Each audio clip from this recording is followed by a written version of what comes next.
Por favor, se você quiser dar o mesmo nome que eu dei a essa mensagem, anote aí: Jesus Cristo, o Salvador do mundo. Amém? Diga comigo: Jesus Cristo, o Salvador do mundo. Anote aí. Igreja, antes de Jesus, muitos homens viveram, foram influentes na terra. Você que já estudou, passou pela escola, o fundamental, o ensino médio, as universidades, certamente já ouviu falar de homens como Alexandre o Grande, considerado pela história um dos maiores conquistadores de guerra de todos os tempos. Você já ouviu falar sobre César? Você já ouviu falar sobre Nero?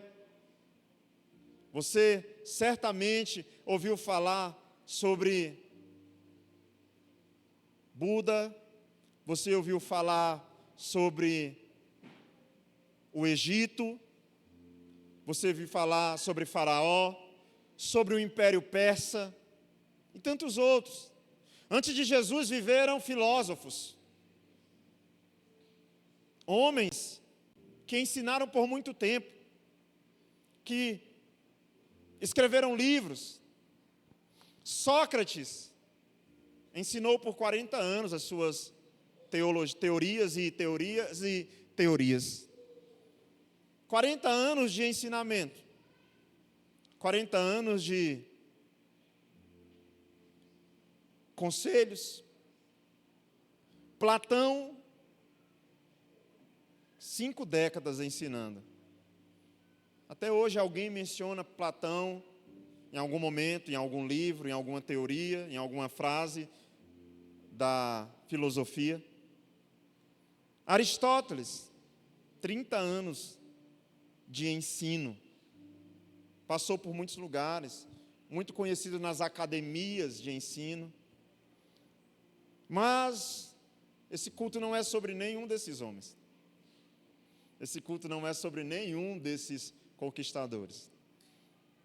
Esse culto é sobre Jesus. Você pega uma Bíblia desse tamanho, não tem nenhum livro escrito por ele. Ele é o conteúdo do livro, aleluia. Não tem nenhum livro escrito por ele, ele é o conteúdo de todo esse livro. Ele nunca compôs uma música, igreja. Pastor, mas tem tanta música bonita, mas tem um compositor, tem alguém com direitos autorais. Ele andando, nós não temos registro de nenhuma música que Jesus compôs. Ele nunca escreveu um poema. Você anda pelo Brasil, pelo Nordeste. Esses dias eu escutei muito o guia turístico, eles falando sobre a história da mulher macho sim senhor na Paraíba, sobre a história de João Pessoa, sobre a história de tanta coisa dos portugueses. Jesus nunca escreveu um poema, ele não está na academia de letras, mas esse Jesus ensinou por 3 anos. 3 anos. Pastor, e o que aconteceu? E depois desses 3 anos do ministério de Jesus, a humanidade nunca mais foi a mesma, igreja. Depois dos 3 anos de ministério de Jesus, a humanidade é separada em antes de Cristo e depois de Cristo. Em si de si. Jesus, depois de 3 anos, ele trouxe a esperança que a humanidade precisava. Ele trouxe a redenção que os pecadores precisavam. Pelo que Jesus fez e inspirou, Jesus virou esse mundo que a gente conhece de cabeça para baixo. Então o Natal não é sobre comércio. Quantos de nós não gostariam de, em vez de estar aqui me ouvindo, estar em Canela, no Rio Grande do Sul, assistindo ao show das luzes na catedral lá? Está em Campos do Jordão, talvez, ou no campo dos Goitacazes. Não sei onde você gostaria de estar.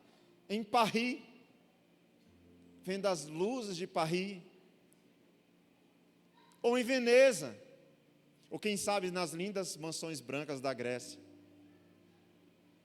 Só que Natal não é sobre nada disso. Natal é sobre esse Cristo. E alguns de nós pensam que o Natal pode ser ruim por não ter recebido Pastor, o 10º não caiu até agora, já é 20. Hoje é quanto, gente? 21? Já é 21, pastor, de dezembro, o 10º não caiu, meu Natal vai ser triste. Engana-te, pois. Junta a tua sardinha com o meu macarrão e vamos ser felizes nesse Natal, meu irmão. Dá certo ou não dá, gente? Meu irmão. Alguns podem dizer que o Natal não vai ser legal porque não comprou roupa nova. Roupa nova é uma banda, gente. Tem vezes que eu vou assistir a live do domingo passado para ver qual roupa eu estava usando para mim não repetir. Eu digo, meu Deus, amor, que roupa eu usei? Ela vê a live aí. Aí eu vou lá, não, essa aqui era que eu estava, bota outra. Mas alguns de nós pensam que o Natal não vai ser a mesma coisa porque não comprou uma roupa nova. Não vai ser a mesma coisa porque eu não fiz a viagem. Irmão, se alguém não tem a Cristo, certamente essa pessoa não terá um Natal feliz. Como diz o hino, quem possui a Cristo, o quê? Nele, ele achará poder para o mal combater. Aleluia. Então, se alguém não tem a Cristo ou não está em Cristo, certamente essa pessoa tem motivos para se entristecer. Mas eu trago ainda uma nova mensagem, uma nova não, a mesma mensagem de sempre. Esse Jesus está disponível. E se Natal é nascimento, apesar de não sabermos a data, Jesus Cristo pode nascer hoje, agora, no coração daquele que crê e que invocar o seu nome. Amém? Pois aquele que invocar o nome do Senhor, esse será salvo. Aleluia. Abra sua Bíblia no livro de Gálatas, capítulo de número 4, por favor. Gálatas 4. Você vai aí, Mateus, Marcos, Lucas, João, Atos, Romanos, Coríntios. Já chegou em Coríntios, vai com calma agora, vai com calma. Porque logo em seguida você vai topar um livro chamado Gálatas. Capítulo de número 4. Gálatas 4.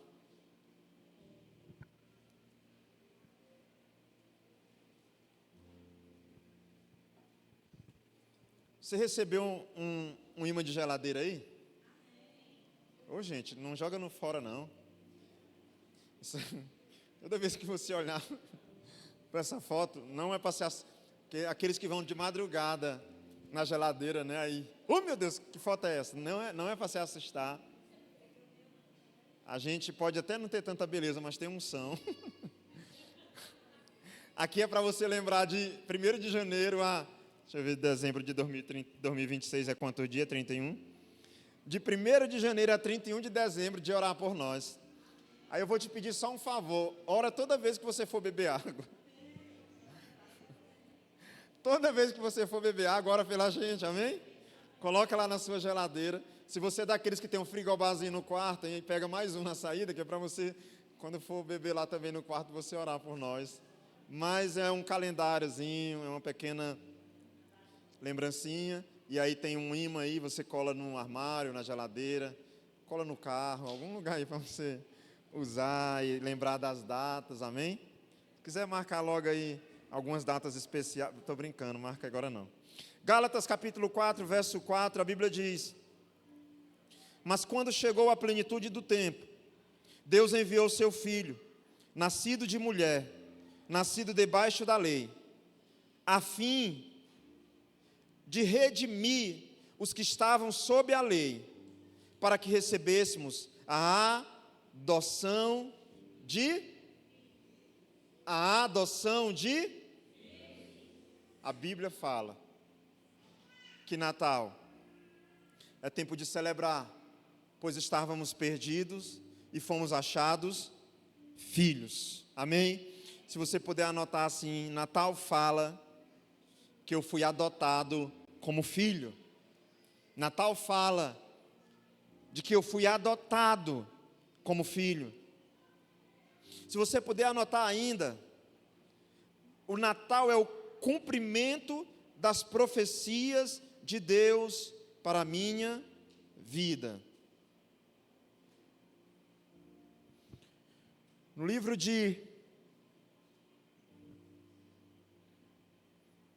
Se você puder abrir a sua Bíblia no Velho Testamento, Miqueias, Velho Testamento,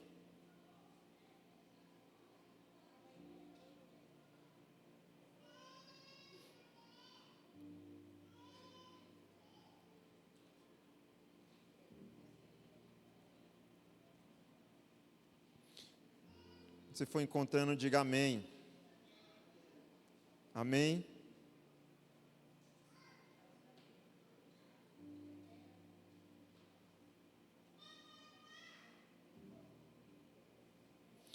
Cinco, 2. Capítulo de número 5, verso de número 2. Isso aqui é Velho Testamento, irmãos. Olha só. E tu, Belém Efratá, ou Efrata, né? Pequena demais para figurar como um grupo de milhares de Judá.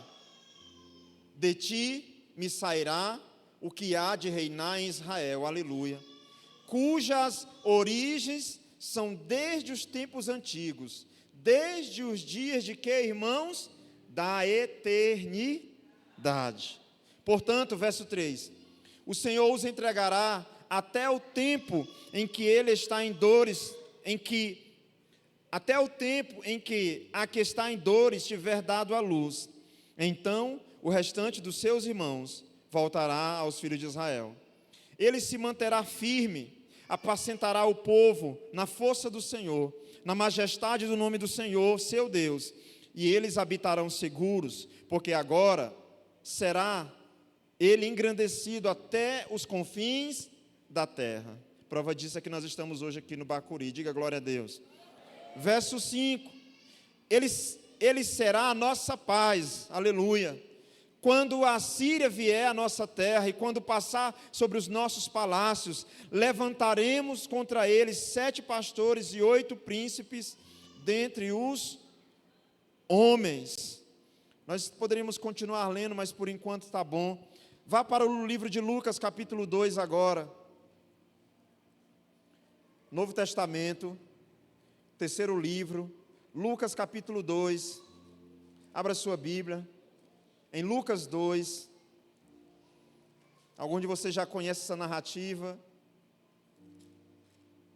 Lucas capítulo 2, verso de número 1,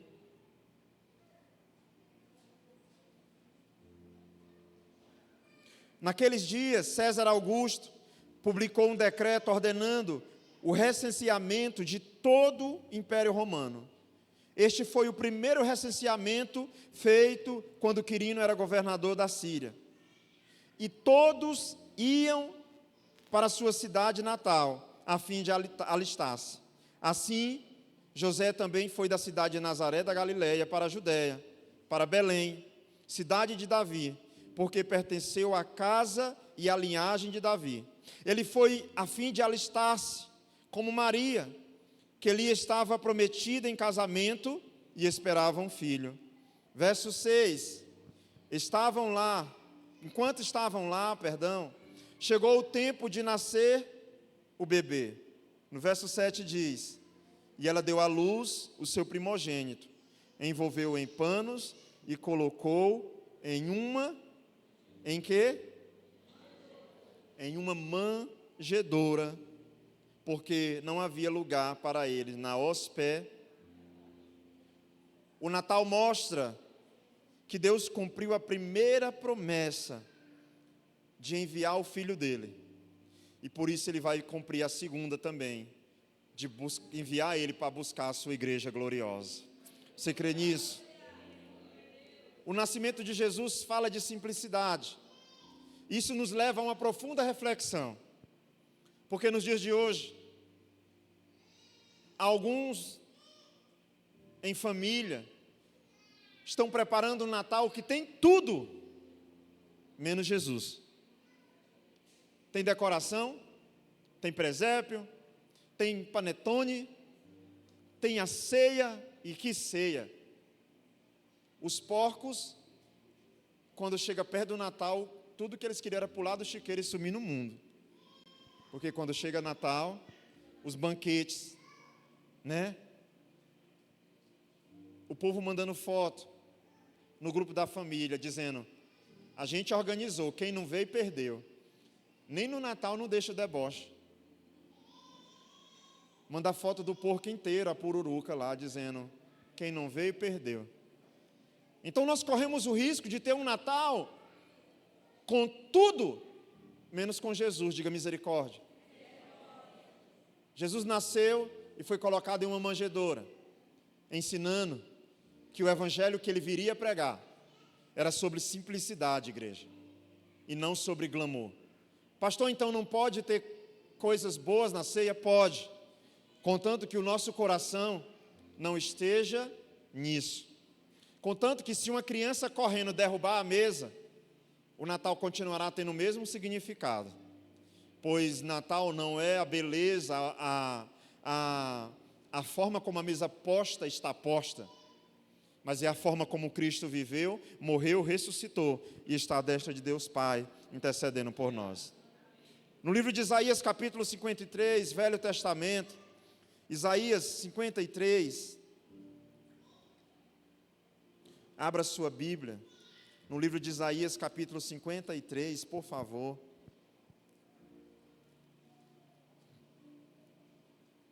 Nós vamos ler a partir do verso de número 4.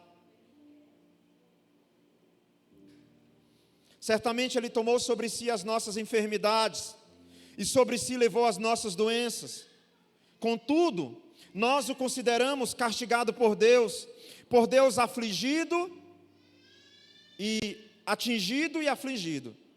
Mas Ele foi transpassado por causa das nossas transgressões, foi esmagado por causa das nossas iniquidades. O castigo que nos trouxe paz estava sobre Ele, e pelas suas feridas fomos curados. Todos nós, verso 6, como ovelhas, nos desviamos, cada um de nós se voltou para o seu próprio caminho, e o Senhor fez cair sobre Ele a iniquidade de todos nós. Ele foi oprimido e afligido, e contudo, não abriu a sua boca. Como um cordeiro, foi levado para o matadouro, e como uma ovelha que diante de seus tosqueadores fica calada, ele não abriu a boca. Com julgamento opressivo ele foi levado, e quem pode falar dos seus descendentes? Pois ele foi eliminado da terra dos viventes, por causa da transgressão do meu povo, ele foi golpeado. Verso 9, foi-lhe dado um túmulo com os ímpios e com os ricos em sua morte, embora não tivesse cometido nenhuma violência, nem houvesse nenhuma mentira em sua boca. Amados, tudo isso para que o nosso Natal tenha significado.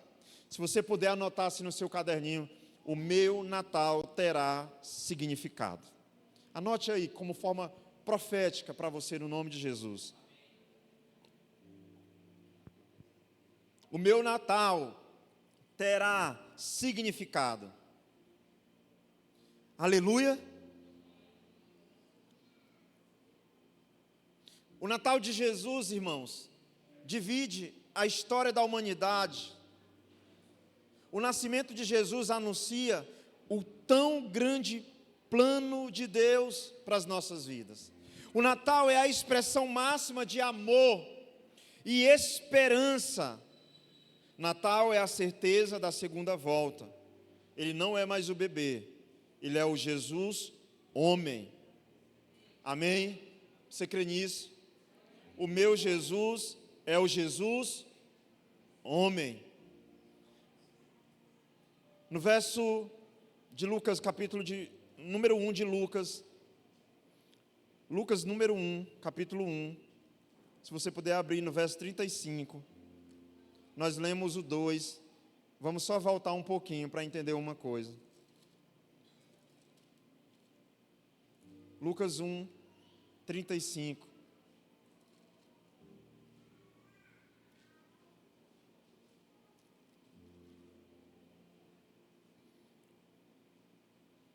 Aleluia. O anjo respondeu: o Espírito Santo virá sobre você, e o poder do Altíssimo a cobrirá com a sua sombra. Assim, aquele que há de nascer será chamado Santo, Filho de Deus. Também Isabel, sua parenta, terá um filho na velhice. Aquela que diziam ser estéril, já está em seu 6º mês de gestação. Mas eu quero chegar de verdade no versículo de número 37, que diz: pois nada é impossível para Deus. Para um pouco aí e pensa comigo. Nós estamos em qual mês, irmãos? Qual mês? Dezembro. Deixa eu trazer algo aqui para você tentar pensar e aplicar na sua vida. Nós estamos em dezembro, amém?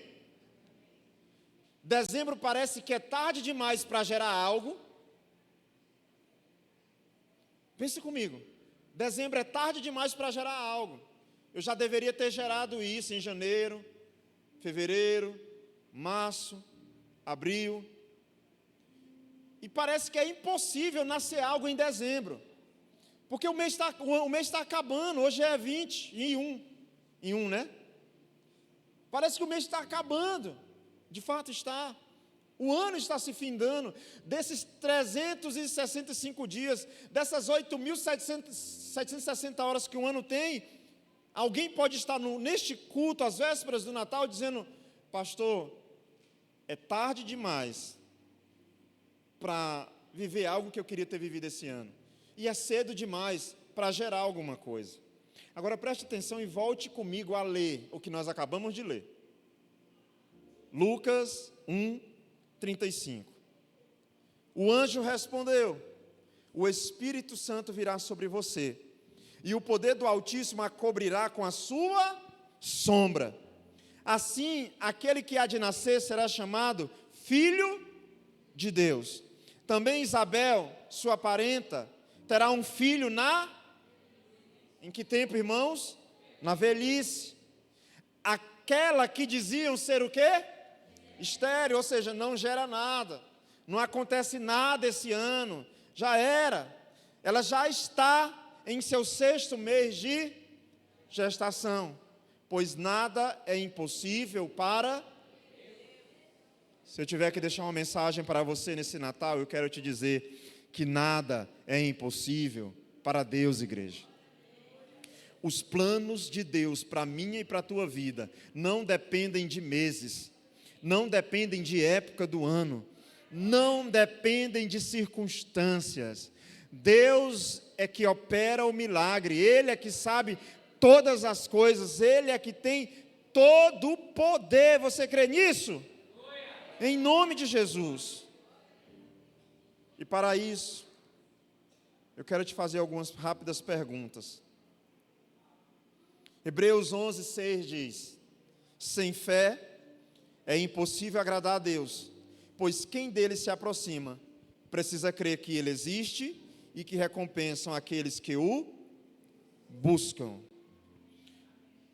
Anote aí, de tudo que pode faltar no meu Natal, que não falte fé. Escreva aí. Podem até faltar muitas coisas no meu Natal. Talvez algum de vocês, algum familiar já disse: olha, eu não vou esse Natal. Irmãos, eu estou falando com propriedade. Talvez no Natal a minha mãe vai estar operada. Talvez ela vai estar operada. Eu quero agradecer as orações da igreja, inclusive. Caso alguém não esteja sabendo, eu estou com a minha mãe internada em um hospital aguardando uma cirurgia. Ela está com um coágulo na cabeça e ela precisa fazer uma cirurgia urgente para drenar esse coágulo. Está melhorando, graças a Deus, mas estava com o lado esquerdo completamente dormente. E a gente estava tratando como um AVC, mas depois de alguns exames detalhados foi identificado esse coágulo. Eu talvez não consiga atender você esses dias como deveria, porque a gente está revezando. Uma noite sou eu, outra noite é um irmão meu, de dia às vezes sou eu, outro é o irmão, e a gente está revezando. Mas eu estou falando para vocês com propriedade sobre ter fé. Talvez esse será um Natal onde eu vou estar em um hospital, com a minha mãe em um pós-cirúrgico, em uma UTI talvez, ou antes disso. Assim que o Senhor, eu creio, eu oro todos os dias para que o Senhor faça um milagre, tira ela daquele lugar. O médico olha um novo exame e diga: você não tem nada, dona Ivanilde, pode ir para casa, amém? Mas irmãos, independente das circunstâncias, não vai me faltar fé, amém? Não vai me faltar fé. Eu não sei o que é que você está dizendo que não aconteceu ainda e que por isso o teu Natal está triste. Eu quero te convidar a repensar as tuas motivações. Eu quero te convidar a repensar os motivos que você tem. Se existe vida na tua família, celebre. Jesus Cristo, Ele pode levar vida. Jesus Cristo, Ele gera vida onde Ele estiver. Então, das coisas que talvez vai faltar, talvez não deu tempo de encomendar a banda do porco, talvez não deu tempo o Chester, talvez vai ser simples. Pronto, é sobre isso, o simples com Jesus, irmãos. Afinal de contas, Jesus condenou na sua palavra a avareza. Jesus não tem problema com riqueza. Aliás, se tem um povo que vai prosperar, é o povo de Deus. Diga amém. Oxente, eu digo: Jesus, prospera os teus filhos. Agora ele tem problema com a avareza, com aqueles que, quando começa a prosperar, esquecem dele. Então que não falte fé no seu Natal, fé no Filho de Deus, fé de que independente de como foi esse ano, irmãos, ele pode terminar diferente. Pastor, mas vai faltar aí poucos dias. Deus não se move de acordo com esse relógio seu e meu. Ele governa o universo, irmãos. Ele tem todo o poder, toda a autoridade. Está em todos os lugares, pode todas as coisas e sabe de todas as coisas. Ele governa. Ele é legislador. Antes de ser constituído executivo, legislativo, judiciário, antes de ser constituído funções, cadeiras, tronos de reis, cadeiras presidenciais, ele já era, ele já existia, ele já estava estabelecido, irmãos. Que não falte fé, pois uma roupa nova talvez não agrade a Deus. Pastor, eu comprei um pinheiro lindo, direto dos Estados Unidos. A minha árvore vai ser a mais linda, a mais decorada. Beleza. A minha família toda vai estar com roupa linda, nova, beleza. Agora não é, a Bíblia não diz: sem árvore não agradará a Deus. Sem roupa nova não agradará a Deus. Ela diz: sem fé. Sem fé é impossível agradar a Deus. Que esse Natal seja a nossa esperança de que outros... Como é que conjuga Natal, gente? É natais? Natales? Deu um branco agora. É Natales, né? Ou é natais? Me ajuda aí. O plural aí.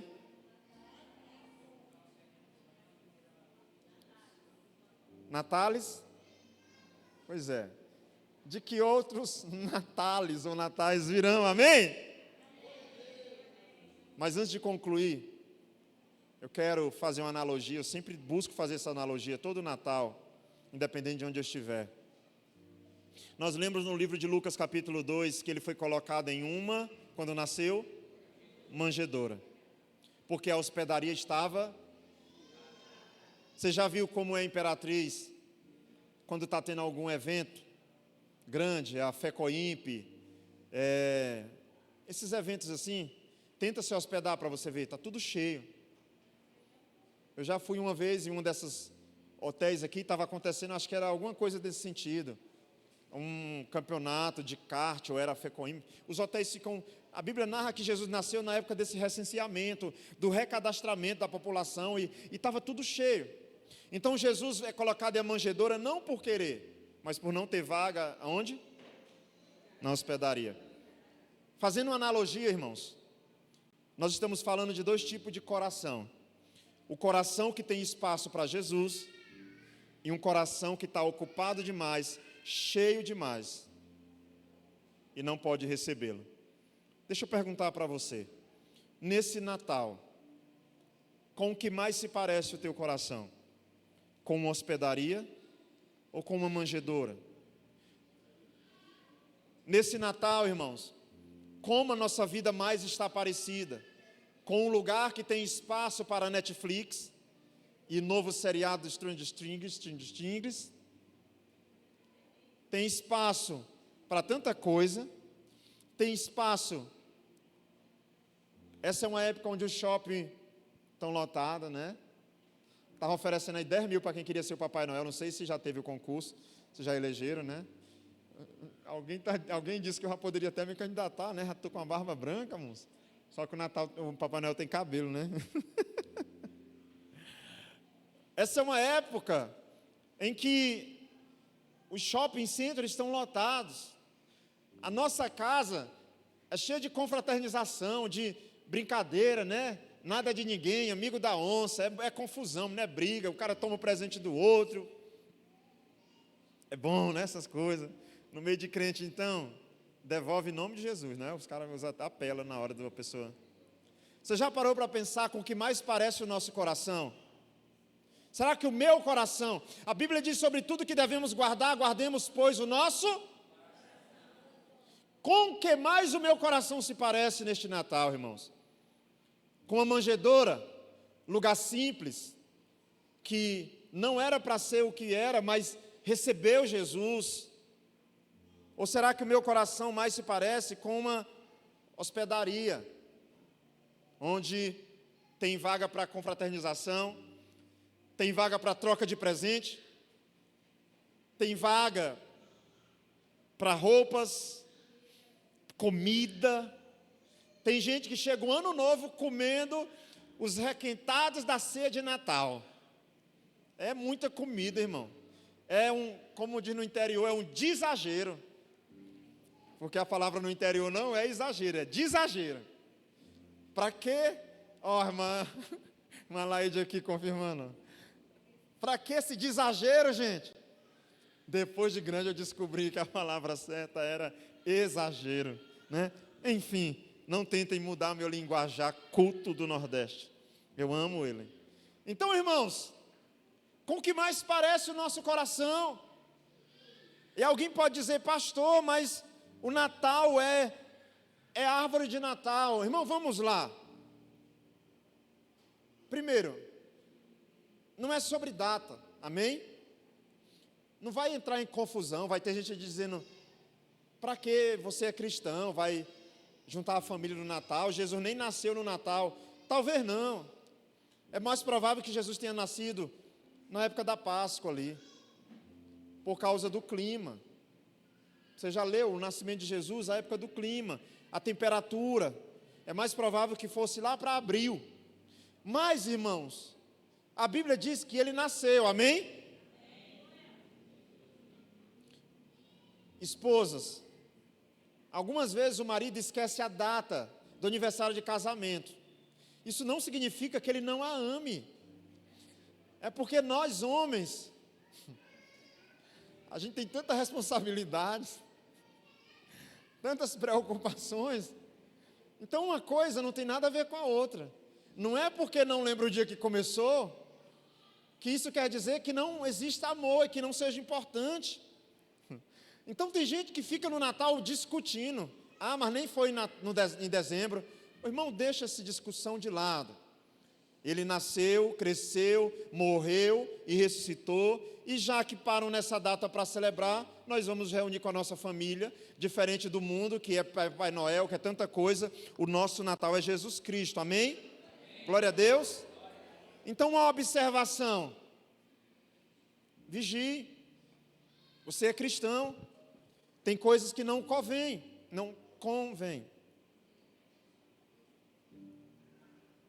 Muitos misturam bebida alcoólica. Irmãos, quem conhece um pouco do meu testemunho, eu não parei de beber quando me converti. Eu nunca bebi.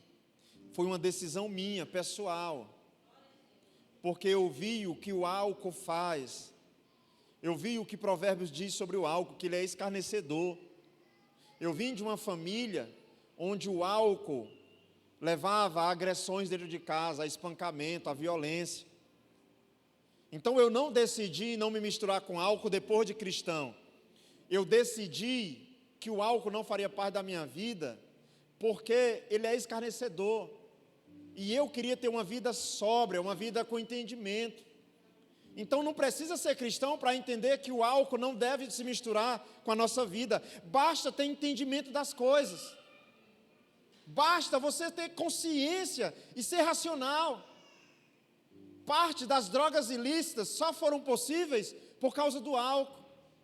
A gente é uma igreja hoje, não a Nova Aliança, mas no meio da igreja as pessoas ficam debatendo. Mas não tem nenhum versículo condenando a bebida. Mas não tem um versículo dizendo não bebeis. Mas a Bíblia mostra o tempo todo as consequências da embriaguez. E ninguém consegue parar nesse meio termo, irmãos. Isso é engano. Uma pessoa disse que ela só fica ruim quando ela está bêbada. E ela disse que ela fica boa quando ela não bebe. Só que, para você acreditar nisso, no nosso último encontro com Deus, um homem começou a passar mal em determinado momento, muito mal. Gente orava daqui, gente orava de lá, levamos para o hospital. Chega lá no hospital, o médico pergunta: isso tem acontecido sempre? Ele: não, doutor, isso não acontece. Você convulsionar, você passar mal desse jeito? Não. Por que não? Porque toda vez que eu começo a ficar ruim, eu bebo. Ele disse para o médico: toda vez que eu começo a passar mal, eu bebo. E lá no encontro com Deus, ele estava 3 dias sem álcool. O médico disse: o que esse homem tem é só abstinência de álcool. As pessoas estão dependentes. Dependentes. Irmão, quem é que sabe a hora de parar? Então, como eu disse, não precisa ser cristão para entender que o álcool não deve fazer parte da nossa vida. Basta você olhar para a sua família e amá-la. Eu não sei se alguém aqui já passou por isso, de um pai perguntar para você: o que o papai fez ontem à noite? Papai não lembra. Misericórdia, irmãos. Isso não é vida. Um homem não lembrar do que ele fez na noite anterior. O único governo que deve existir sobre a nossa vida é o governo do Espírito Santo, irmãos. Então eu não aceito esse discurso de que, mas é sem álcool, mas é moderado. Não! Tem coisas que são lícitas, mas não convém. Tem coisas que vão fazer um jugo sobre a sua vida. Então eu te garanto que ninguém para entre um copo e a embriaguez. É sempre um convite. Provérbios 7 fala de um homem que segue uma mulher e é como um boi levado ao matadouro, como um pássaro ao açapão, sem que ele perceba. Uma flecha lhe atravessa o fígado. Provérbios capítulo 7 da Bíblia. Então, fuja desse lugar. Pastor, eu vou sair, a minha família vai comemorar. Vigia, criatura.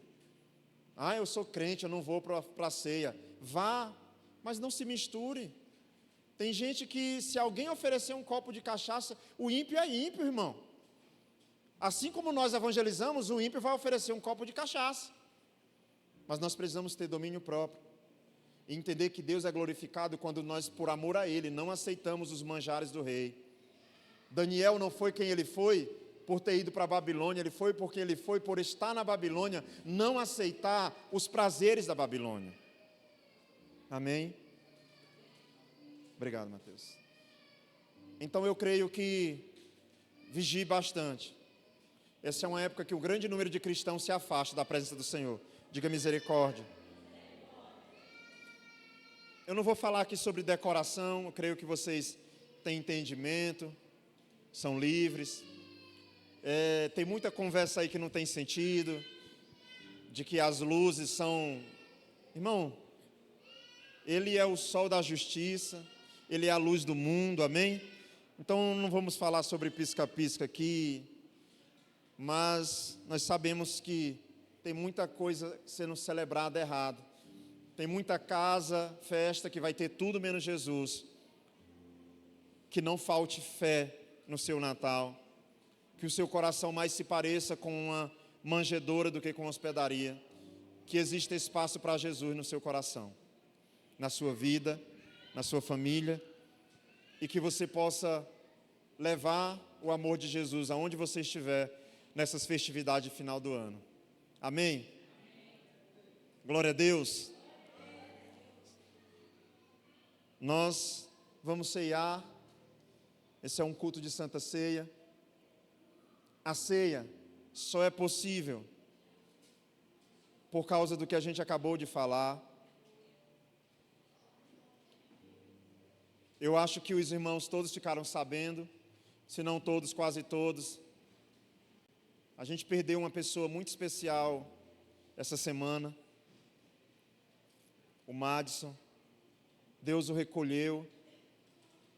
Uma dor difícil, como igreja, um momento muito doloroso para nós. Um rapaz apaixonado por Jesus, que estava trazendo muita gente a entregar a sua vida a Jesus. Mas, irmãos, eu estava pensando aqui, esse é um culto de ceia. O que é que mais a gente lembra na ceia? Você que entregou a vida para Jesus, você que é batizado nas águas. Sabe, tem um vídeo que, ao mesmo tempo que me fez chorar muito e ficar com muita saudade, alegrava o meu espírito. Eu queria pedir para colocar esse vídeo agora, por favor. Observe aqui. Madison, você aceita ser batizado em nome do Pai, do Filho e do Espírito Santo de Deus para remissão dos seus pecados, meu filho? Sim? Sim. Então seja batizado.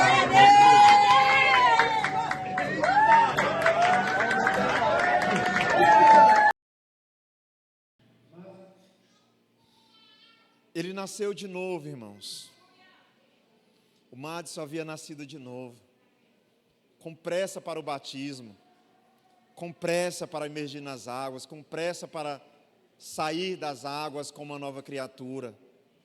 Sabe, se coloque de pé no seu lugar, por favor. Eu quero agradecer pelas orações, pela família dele, e pedir, continue orando, pela sua mãe, continue orando, pelos seus irmãos, irmãs, pela filha dele. Continue orando por toda a família.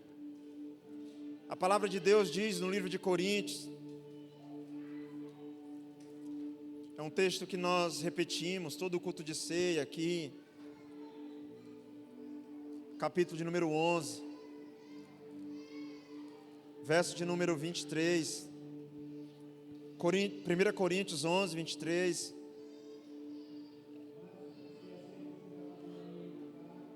pois recebi do Senhor o que também entreguei a vocês, que o Senhor Jesus, na noite que foi traído, tomou o pão, e tendo dado graças, partiu e disse: esse é o meu corpo que é dado em favor de vocês, façam isso em memória de mim.